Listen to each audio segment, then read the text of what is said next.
अब तक हमने रेशनल नंबर पढ़ा, अब इसके आगे आता है हमारा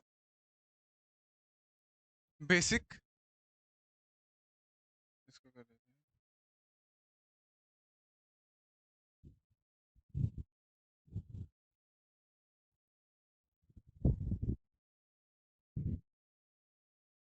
इवन नंबर और ऑड नंबर। तो इवन नंबर कौन से नंबर होते हैं? तो इवन नंबर वो नंबर होते हैं जो 2 से डिविजिबल हो, तो वो नंबर इवन कहलाएंगे। सिंपल सा है कि नंबर, इफ अ नंबर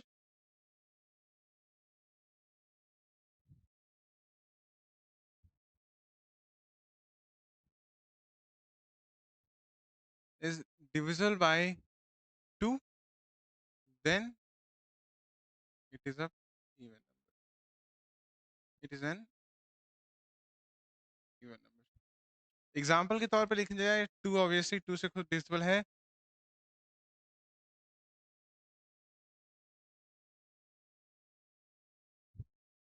2 हो गया, 4 हो गया, 10 हो गया, 12 हो गया। ये सारे नंबर क्या है? 2 से डिविजिबल है, और जैसे ही 2 से डिविजिबल है ये ऑटोमेटिकली बन जाते हैं इवन नंबर। अगर मैं एग्जांपल ले लूं 13, 12 के बाद आता है, पर 13 क्या 2 से डिविजिबल नहीं है। इसी वजह से क्या होगा, ये 13 क्या होगा? इवन नंबर नहीं होगा। फिर क्या होगा ये? तो सेम जैसे कि इवन नंबर में डेफिनेशन थी कि number if divisible by 2 then it is an even number. Odd number में डेफिनेशन क्या है कि if a number is not divisible by 2, इसमें है नॉट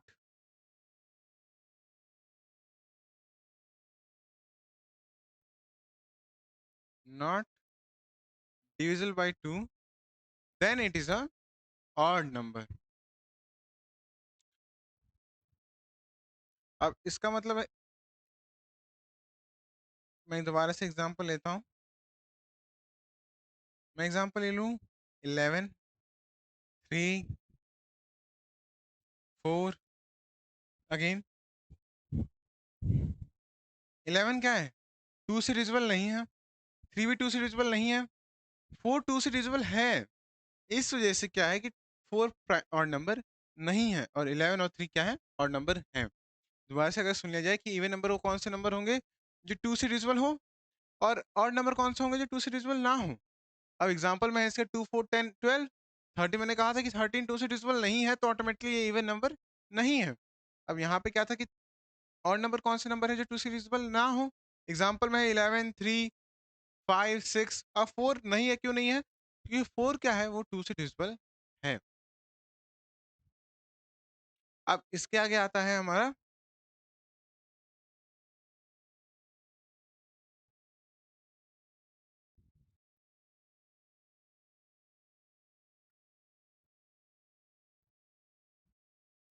प्राइम नंबर। तो प्राइम नंबर कौन से नंबर होंगे? तो प्राइम नंबर वो नंबर होंगे जिनके दो से ज्यादा फैक्टर ना हो, या फिर कह सकते हैं जिनकी सिर्फ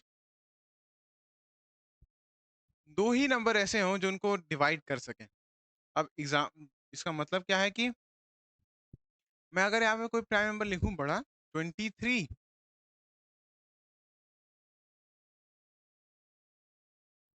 23, अब 23 का मतलब क्या है?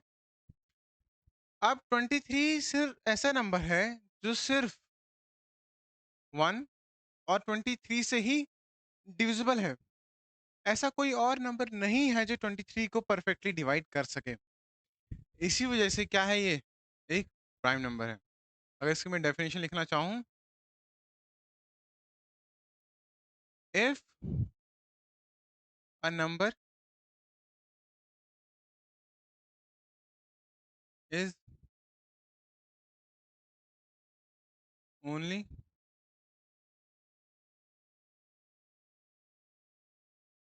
divisible by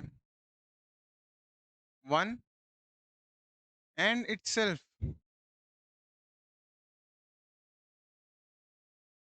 then it is called a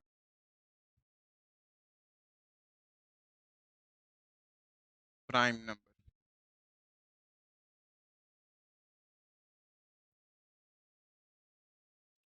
अब जैसे मैंने एग्जांपल दिया 23 का, ऐसे बहुत सारे नंबर हैं और 11 हो गया, 7 हो गया, 5 हो गया। अब यहाँ पे एक आता है नोट,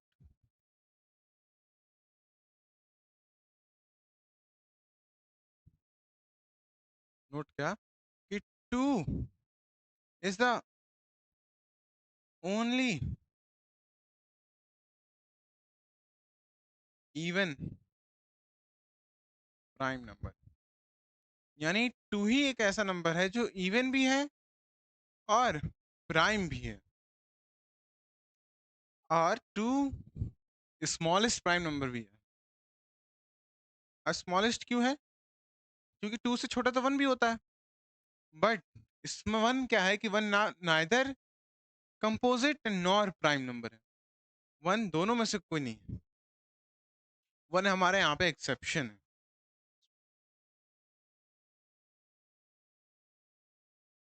स्मॉलेस्ट प्राइम। तो बार दोबारा देख सकते हैं definition, if the number is only divisible by 1 and itself then it is called a prime number. Example के तौर पे मैंने यहाँ पे लिखे हैं 23, 11, 7, 5। अब आगे मैंने लिखा है कि नोट कि 2 ही एक ऐसा नंबर है जो इवन भी है और प्राइम भी है, और 2 ही ऐसा नंबर भी है जो स्मॉलेस्ट प्राइम नंबर भी है। यानी 2 से छोटा 1 नहीं है प्राइम नंबर। 1 प्राइम भी नहीं होता है, 1 कंपोजिट भी नहीं होता है। अब कंपोजिट की बात आई है तो कंपोजिट नंबर कौन से नंबर होते हैं?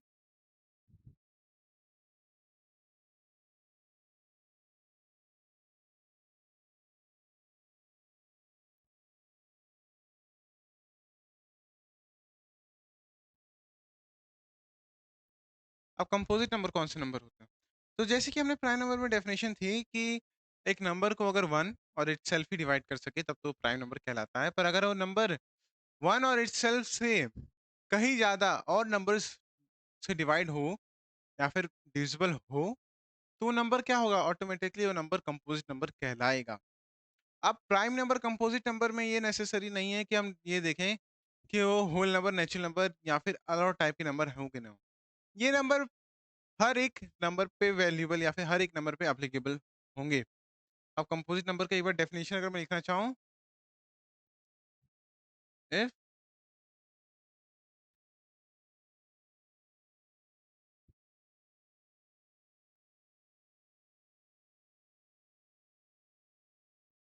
इज डिविजिबल बाय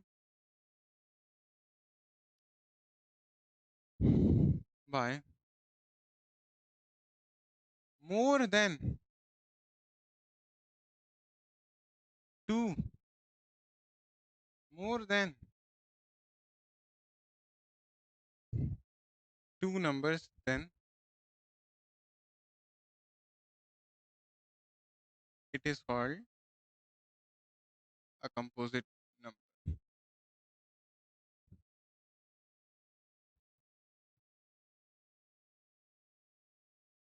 अब इसका एग्जांपल में देखा जाए तो एग्जांपल में आप जो भी सोचें, जैसे कि अगर मैं ले लूँ एग्जांपल 45। अब 45 का मतलब क्या है? 45 हम देखेंगे कौन कौन से नंबर से या फिर किसने इसके फैक्टर है, तो होंगे 1 से डिविजिबल है ये, 3 से डिविजिबल है ये, 5 से डिविजिबल है ये, 9 से डिविजिबल है ये, बिल्कुल।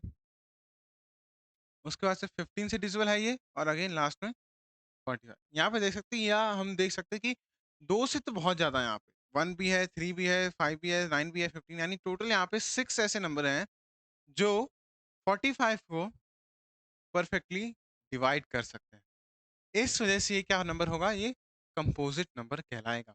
पर जस्ट इसके क्लोज नंबर आता है दूसरा 47। अब 47 को देखा जाए तो कितने नंबर ऐसे हैं जो 47 को डिवाइड कर सकते हैं? वो कर सकते हैं सिर्फ 1 इन 47।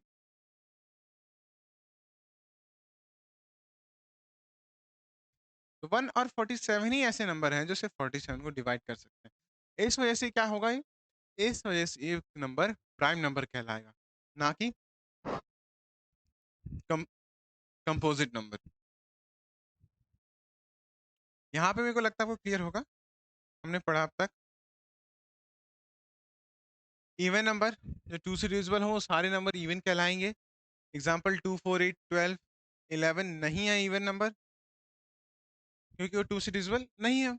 अब ऑड नंबर क्या होंगे? जो सारे नंबर जो टू से डिविजिबल ना हो। अब एग्जांपल हमने लिखा 11 3। अब 4 क्यों नहीं होगा? क्योंकि 4 क्या है? टू से डिविजिबल है। आगे पढ़ा हमने कि प्राइम नंबर, तो if number is only divisible by 1 and itself, कि एक नंबर अगर 1 से डिविजिबल हो और खुद से डिविजिबल हो, तभी वो नंबर क्या होगा? प्राइम नंबर होगा। इसका एग्जांपल क्या है कि 23 11 7 5 ही ऐसे नंबर्स हैं जो खुद से भी, जो ऐसे नंबर हैं जो 1 और खुद से ही डिविजिबल है, और ऐसा कोई नंबर नहीं है जो इनको परफेक्टली डिवाइड करे। एग्जाम्पल नोट में हमने क्या लिखा है कि 2 is the only even prime number, यानी 2 ही ऐसा है जो ओनली इवन प्राइम नंबर है। इसके अलावा कोई भी ऐसा प्राइम नंबर नहीं है जो इवन हो।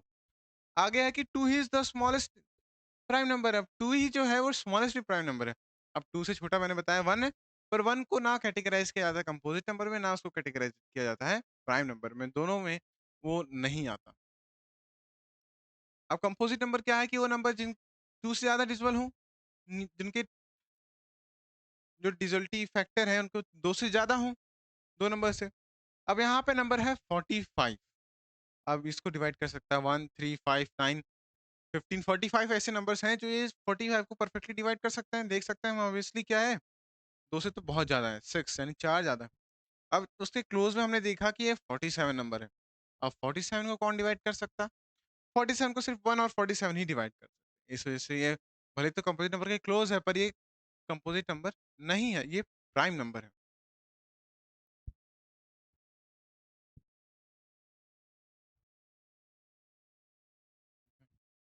अब इसके आगे आता है हमारा थोड़ा ऑटो सेवक की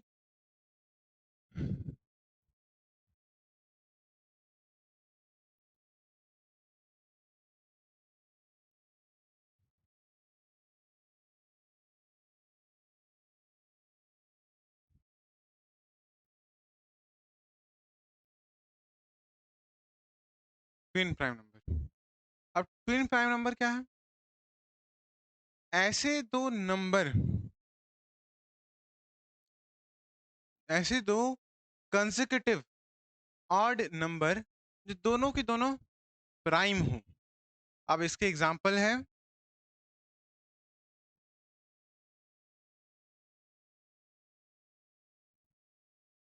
9 और 11। सॉरी, सबसे पहला एग्जांपल है इसका 3 और 5। दोनों क्या है? कंसेक्यूटिव ऑड नंबर है, दोनों ही क्या है? प्राइम नंबर भी है। इसी वजह से इसे कहा जाता है ट्विन प्राइम नंबर। अब इसके और एग्जांपल्स हैं हमारे पास 9 11 बिल्कुल है, और एग्जांपल है इसके पास हमारे 17 17 19 और एक्सेट्रा एक्सेट्रा। अब ऐसे टाइप के नंबर को हम कहते हैं ट्विन प्राइम नंबर। और जितना हम नंबर्स में आगे बढ़ेंगे उतना ये मुश्किल होता रहता है, कि अगर मैं थोड़ा और सोचने की कोशिश करूं तो मेरे को और याद आ रहा है 29 31। ये भी ट्विन प्राइम है, दोनों कंसेक्यूटिव ऑड नंबर है और दोनों ही क्या है? प्राइम भी है। ओके, तो आई होप आपको समझ में आ रहा होगा। तो अगर इसकी एक डेफिनेशन लिखनी चाहें हम, तो डेफिनेशन कैसे लिख सकते हैं? Two consecutive odd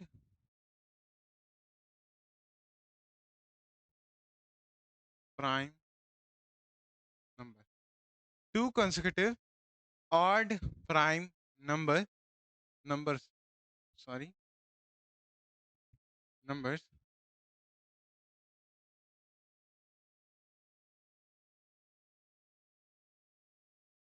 are called twin prime numbers।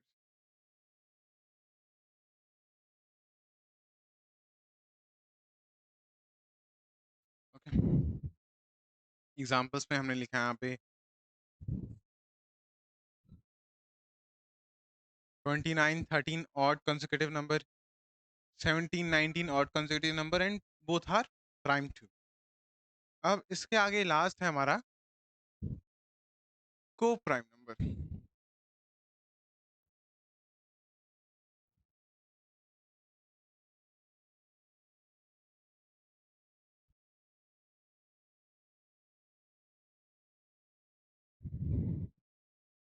को प्राइम नंबर क्या कहता है? जैसे कि हमने ट्विन प्राइम नंबर पढ़ा, आपको प्राइम भी थोड़ा सिमिलर ही है कि ऐसे दो नंबर जिनका कॉमन फैक्टर सिर्फ 1 हो। कॉमन फैक्टर 1 हो का मतलब कि दोबारा से मैं दोबारा बोल रहा हूँ कि ऐसे दो नंबर, यहाँ पे ऐसा नहीं बोला गया कि यहाँ पे ऐसे दो प्राइम नंबर, ऐसे कोई भी दो नंबर जिनका जो कॉमन फैक्टर हो सिर्फ 1 हो। एग्जाम्पल के तौर पे सबसे छोटे से स्टार्ट करते हैं, 2,3। इनके फैक्टर क्या है? इनके फैक्टर है 1,2 और 1,3, और तो कोई है नहीं। अब देख सकते हैं यहाँ पे 1 ही क्या है, सिर्फ कॉमन है। अब इसकी डेफिनेशन में ये था कि अगर ऐसे दो नंबर जिनका कॉमन फैक्टर सिर्फ 1 हो तो वो नंबर क्या कहलाएंगे? प्राइम नंबर, सॉरी, को प्राइम नंबर कहलाएंगे। डेफिनेशन में अगर लिख दो तो any two number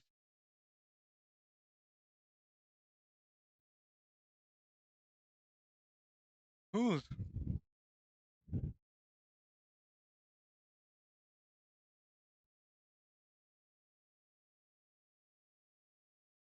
whose only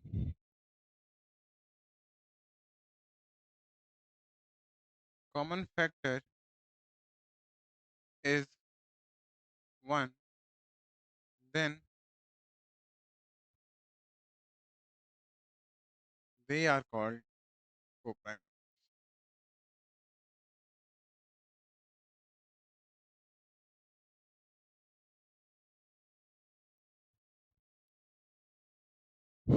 अब इसके थोड़ा बड़े एग्जांपल लेने की कोशिश करते हैं। बड़े का नंबर एग्जांपल होगा 12 और 80, नहीं, 12 और 21, नहीं 12 21 भी कॉमन।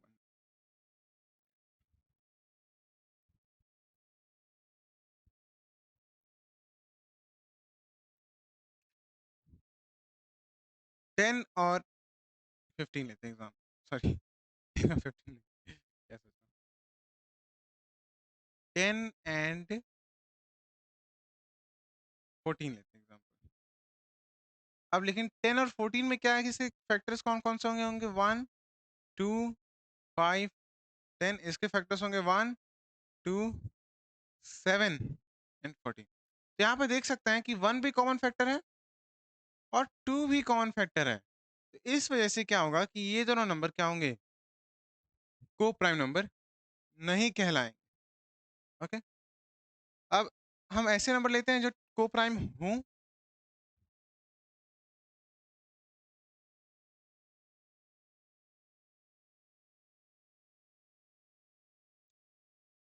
8 और 9। ओके, अब 8 के फैक्टर्स देखते हैं क्या है, 2 सॉरी 1 2 4 एंड 8। 9 के फैक्टर्स क्या है? 1 3 एंड 9। यहाँ पे देख सकते हैं कि जो 1 ही है वही एक कॉमन फैक्टर है, बाकी ऐसा कोई फैक्टर नहीं है जो इन दोनों नंबर्स में कॉमन है। इसी वजह से क्या होंगे? को प्राइम के एग्जाम्पल होंगे। अब तक मुझे आपको लगता है कि सारे मैंने बता दिए हैं, हर एक टाइप के नंबर, हर एक टाइप के नंबर सिस्टम। और आपको कोई भी दिक्कत हो, कोई भी हो सकती है, तो आप जरूर कमेंट सेक्शन में हमारे लिखिएगा। और ये जरूर है कि हम आपका रिप्लाई, अगर अपने क्वेश्चन आपका अच्छा रहा तो हम उससे पहले वीडियो में तो डालेंगे ही, और आपका रिप्लाई तो मिलेगा ही मिलेगा आपको। तो जरूर कमेंट करिएगा। अब इसके बाद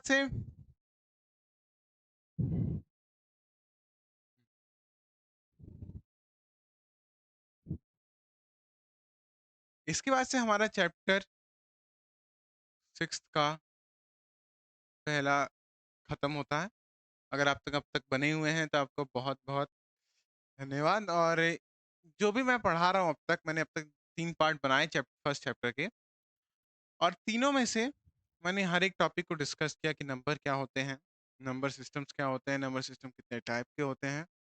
और उसके बाद मैंने बताया कि अगर हम इस पे आए कि एक नंबर को कैसे बांटा जाता है, फिर कितने ग्रुप्स में वो बटा रहता है, जिसमें हमने पढ़ा कि whole number, natural number, integer, rational number, even number, odd number, prime number, composite number, coprime number और ट्विन प्राइम नंबर।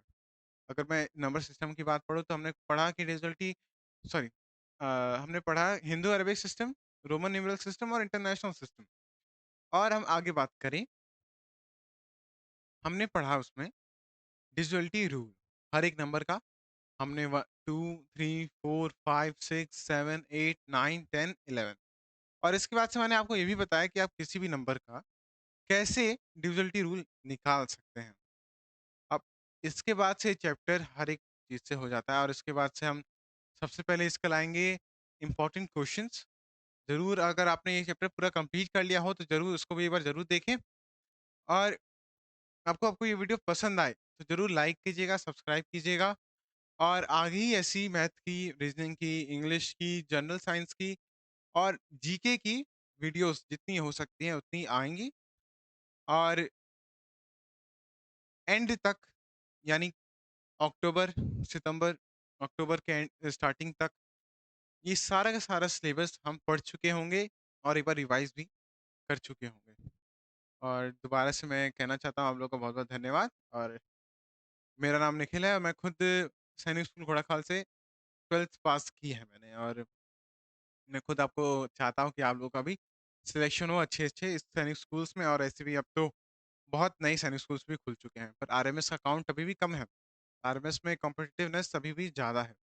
तो अगर आपकी तैयारी अच्छी रहेगी, फास्ट रहेगी और कंसिस्टेंट रहेगी तो आपका सिलेक्शन ज़रूर से ज़रूर होगा। तो बस थैंक यू और अब हम अगली क्लास में मिलते हैं, तब तक जय हिंद।